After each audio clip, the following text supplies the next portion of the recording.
Today's show is all about show prep. Show prep. You know, preparing for a show.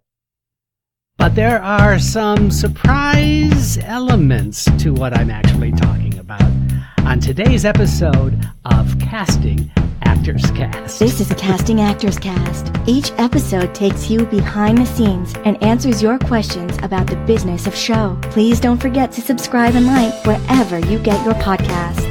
Now here's the host of Casting Actors Cast, Jeffrey Dreisbach. Well, hello and welcome to this episode of Casting Actors Cast. So cool that you decided to join us today. I'm Jeffrey Dreisbach, casting director with McCorkle Casting in New York. How are you? I hope you're having a good day. I'm having a really good day, and I'm really looking forward to today's podcast we're calling Show Prep. But I'm not just talking about preparation to do the show. I'm talking about what the actor needs to do to prepare for the audition. Because you know what? An audition is a show. It really is. It's your opportunity to show your stuff. So we're going to talk about audition preparation and some really good tips and suggestions that you're going to find very, very useful. But first, as you know, if you're a regular listener to Casting Actors Cast, this is that moment in the podcast where I want to say thank you so very much for tuning in. So glad that you're here. We are increasing our numbers exponentially here at Casting Actors Cast, and we're so grateful that you're taking the time to listen and watch because we're now on YouTube. So if you haven't checked out the YouTube channel, please do that. It's called the Casting Actors Cast channel. All you have to do is type in Casting Actors Cast on YouTube, and that channel will come up. Why don't you think about being a subscriber? That would really be awesome. If you were to just simply click like, I would love to get improvement in the rankings. You know, I'm kind of a glutton, and I love all of the 15,000 plus people that have tuned into Casting Actors Cast, but I want more. I want more. So, sorry. I couldn't help it. If you would be so kind, and any podcast provider that you listen to, please do a like and a share. All of that stuff really means so much to me. After all, we're delivering these podcasts absolutely free of charge, and I really love doing them as long as there are listeners out there. So that helps me know that you're out there. Also, by the way, if you go to castingactorscast.com, there's some freebies, some downloadable PDFs that correspond to some of the previous podcast episodes. You'll see some previous podcast episodes right there that you can just click and listen to right away. Also, by filling out the information form called Dive into the Talent Pool, get it? If you do that, it'll actually take you to a place where you can download a 100-page PDF book called Conversation Pieces Out of the Studio, the voiceover workshop for professional actors. It's all about doing voiceover work. So if that's something that you've had some interest in, I think you're going to find this book very, very useful. And I'm giving it away 100 pages absolutely free of charge as my thanks. So thank you very much for that shameless promotional announcement. And please, please, please keep on listening to these podios, these podcast videos. We're calling them podios.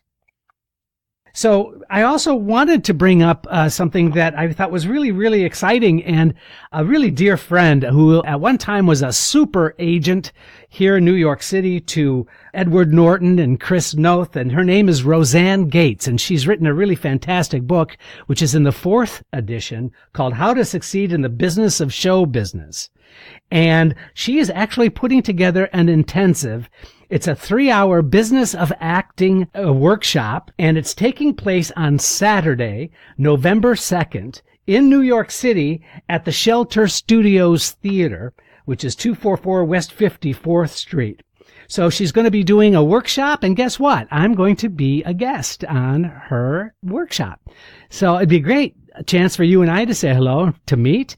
I would love to have some listeners of Casting Actors Cast show up and join Roseanne. I think this is going to be a really exciting workshop, sort of dispelling all of those rumors and myths about what it is behind the scenes. This is somebody who really, really knows. You're going to get a free copy of her book. There's going to be a question and answer period with Roseanne. Thrown into that, this is kind of unbelievable, a really wonderful headshot photographer by the name of Suzanne Sheridan is going to give you a free session as part of this entire workshop. That's crazy, right? And so you need to go and get a ticket. That is at, I'm just going to say it once, if you're on Casting Actors Cast YouTube channel, I'm going to put it up graphically, but it's Actors Intensive NYC 2019.eventbrite.com. I'm going to say that one more time. Actors Intensive NYC 2019.eventbrite.com. And there you're going to find even more information. You're going to find out the cost, exactly the location address, and that's taking place on Saturday, November 2nd. Free copy of the book, free headshots as part of the whole deal, a chance for you and I to meet. What could be better?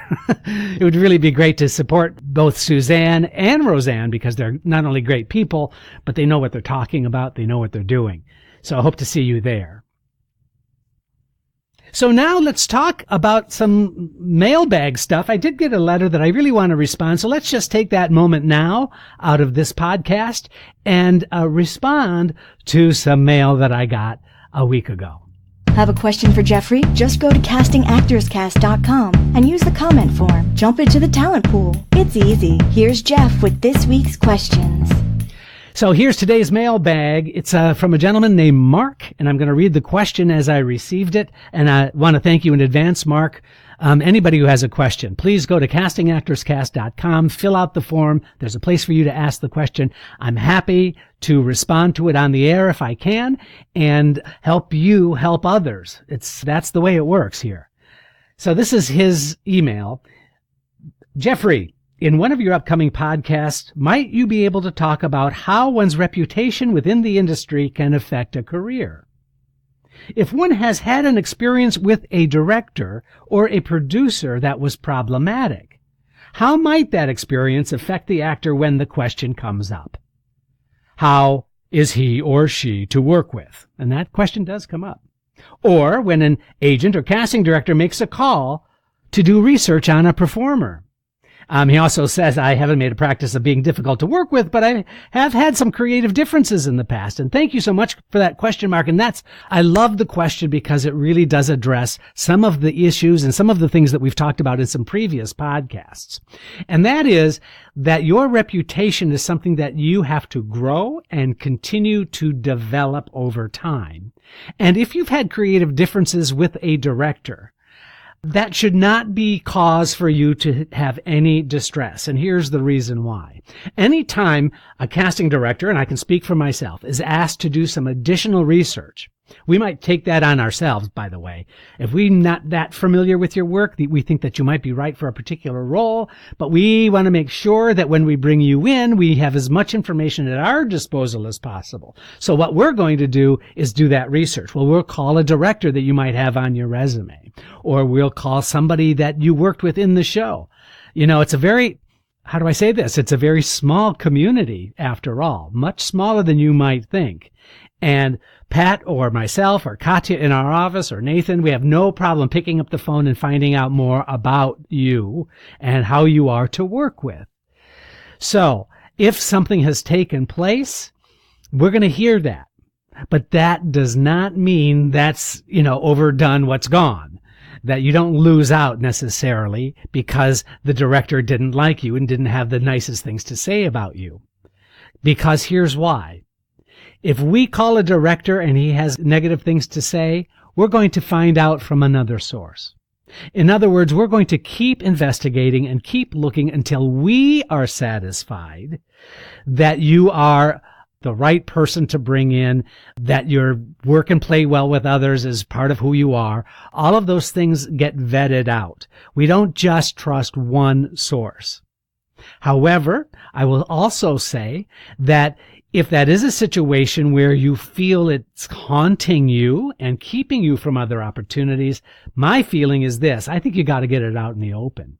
I think you have to make it up front, whether it's in the first meeting at an audition or maybe it's at a callback and they're trying to figure out if you're going to be okay or not, that you bring it up. You say, you know what, I had a great time with this production and I really enjoyed performing, but the director and I had creative differences and I hope that you don't hold that against me. I feel like I'm a team player and I would hope that that doesn't keep me from participating in other really wonderful projects such as yours. Somebody write that down because that was really, really good. So you can do some creative corrective measures in order to nip it in the bud if it seems to be an issue. If it's a meeting with an agent, then that's another story. That would mean in that meeting with that agent, you have to say exactly what took place and exactly what you did about it and your whole attitude and outlook as a result of that experience. You can say, yeah, I was in a different space then, and I didn't get along with this particular director because he seemed to be pushing some buttons, but I can assure you that's not who I am now, and I really feel so much better about being in the creative process and collaborating with other people. You know what? Somebody should write that down because that was really, really good.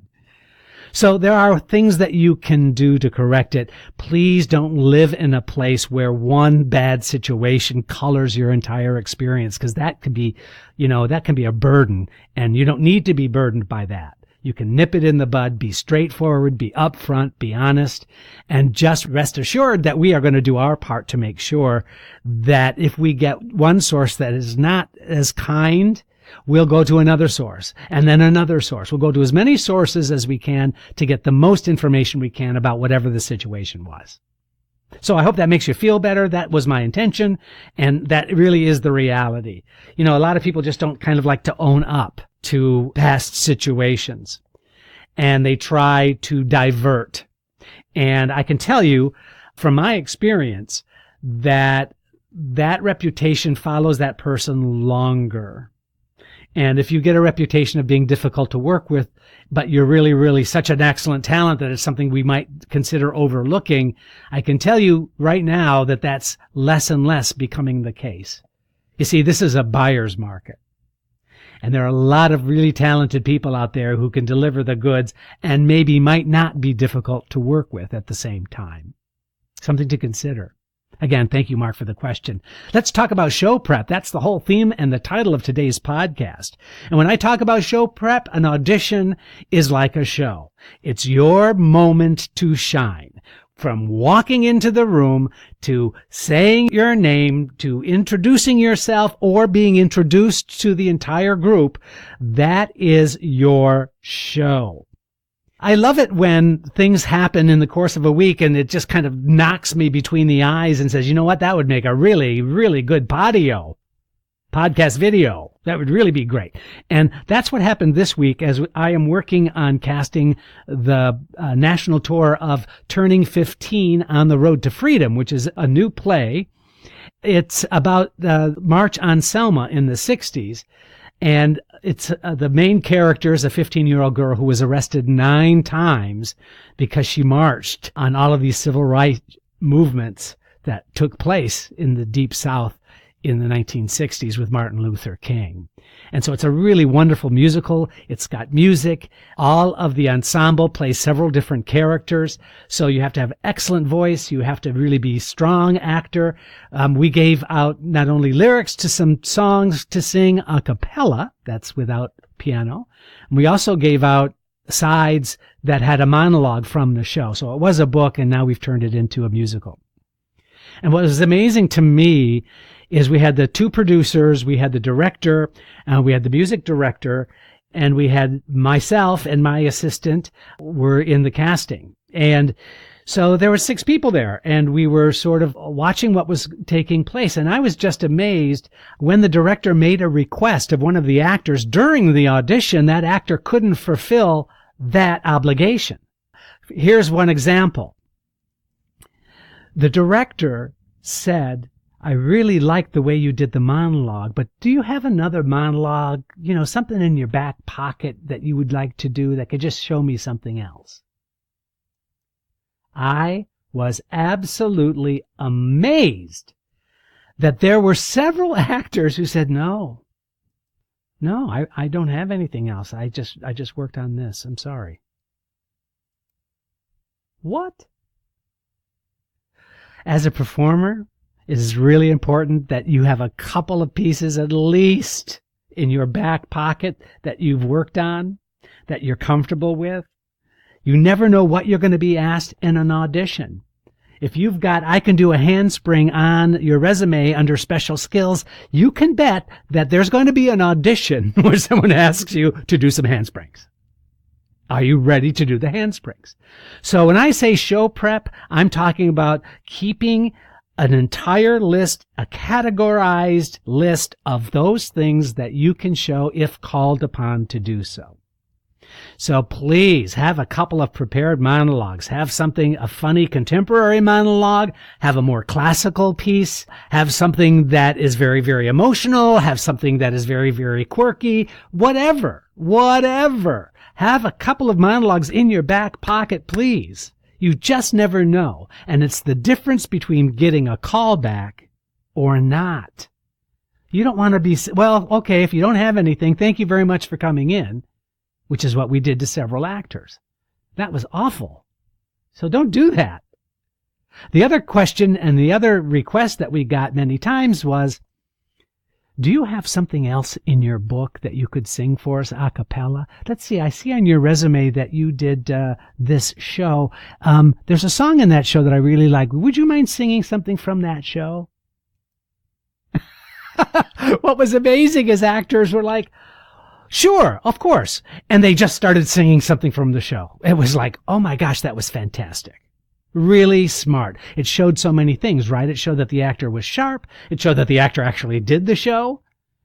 But if you're caught and you have something on your resume that you didn't do, or perhaps it was so long ago, be up to date on all of your music. For all of your musical theater folks out there, you know what I'm talking about. It's called the book. If you're strictly interested in being an actor, you should at least have 2 songs ready to sing a cappella. I know, you may hate the idea of singing. You may hate your voice.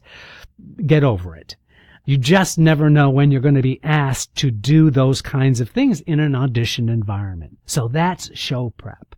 So it's not just remembering your picture and resume. It's not just having another monologue or 2 in your back pocket if you're asked for it. It's not just having a couple of songs in your back pocket, although that's really, really a good idea. It's having a whole book ready and raring to go. It's making sure you're up to date on those special skills, and your preparation before every audition would be going through that checklist. I promise you, I'm going to save you a lot of heartache, and I'm going to make you some money if you've listened to what I've just told you. It's really, really valuable. It's really, really important, because the best feedback you'll ever get in the professional arena is a callback. And so the goal when you walk into the audition is not to book the job. It's to be asked back so you can show me how you are going to play that part. I know I've said that many, many times. So a back pocket monologue and a song is really those things you have to bring with you. But here's the biggest thing of all that I was surprised at during the auditions. We had 2 full days of auditions and then a half day of the callbacks this week for this project. And that was, please remember to bring joy. Your joyful, happy self. You know, I think it's important to look at an audition as an opportunity to perform your one-person show. I think that's a healthy approach. I can't tell you how many times the actors were so nervous that it really prevented them from doing good work. And what's so heartbreaking is that you see the potential in that person, and inside you're going, please don't be nervous. Please just have fun with this. Please just be outward. It's an outward expression.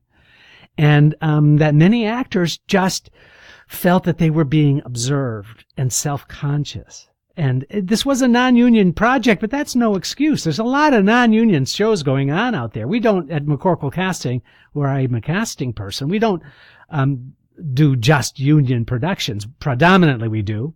Most productions we do are union productions, but there are those, like this is a real special show that we wanted to participate in. We really loved the show. And it's a non-union production. So there's no excuse. Union doesn't make any difference to us in terms of your talent. So bring joy. Bring joy when you walk into the room. Also, be direct. Be very direct. When you're talking and introducing yourself, or you're being introduced to those people in the room, look at each person. Make eye contact. The subtext should be, I'm so glad for this opportunity. Now, I'm not talking that you have to kiss my ass. I'm not saying that. I am saying that it's an opportunity for you to perform. It's an opportunity for me to see you at your best. So why not bring it? Right? Bring your best to the audition. That's all I'm asking. So that's what I call show prep. I hope you've enjoyed this episode of Casting Actors Cast. If you have any questions, if you have something to add, please don't forget to go to castingactorscast.com. Thanks so much for listening and watching, and have an awesome day. Thanks. Casting Actors Cast is made possible with your support just by listening. Please like, share, and subscribe wherever you get your podcasts. I'm Caitlin Clark.